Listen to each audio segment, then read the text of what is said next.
What's up everybody, Dustin from My Freedom Smokes.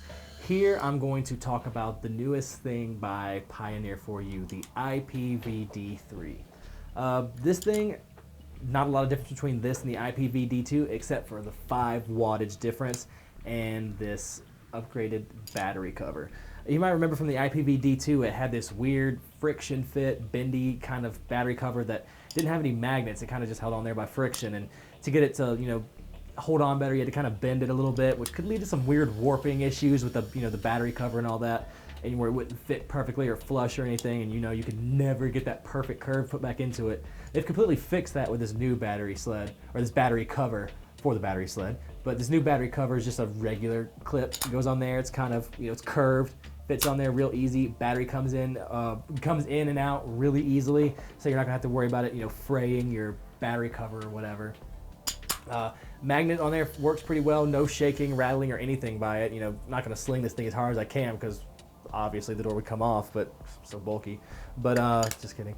But stays in there pretty snug, didn't come off in my pocket or anything like that. Magnets work very well. The chip, I believe, is an upgraded chip from the Ipv D2. I think it might be the same. Obviously, it's a little different because of the 5 wattage difference, but other than that, I think it's identical. User interface, obviously 5 wattage difference, but other than that, very similar to the Ipv D2. Easy to navigate, temperature controlled, nickel or titanium. Kanthal, obviously, with your regular wattage or joule, your regular wattage mode. You obviously use Kanthal for that. Titanium or nickel, you can switch it over to joules and differentiate between titanium or nickel for your temperature control builds.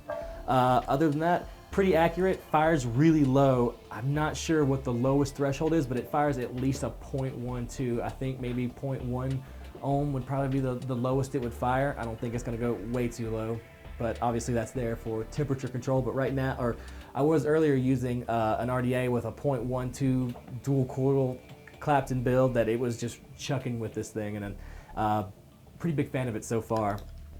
I would definitely recommend picking one of these up if you're wanting a smaller single 18650 high power, very trustworthy, sleek, nice mod. But other than that, it's not very different than the Ipv D2. Definitely, if you're picking one up, pick this up and not the Ipv D2. The Ipv D2 has its own, its faults or whatever.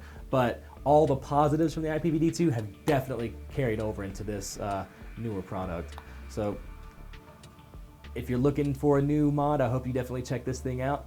Other than that, just an all-around positive review of this thing. So I'm Dustin from My Freedom Smokes.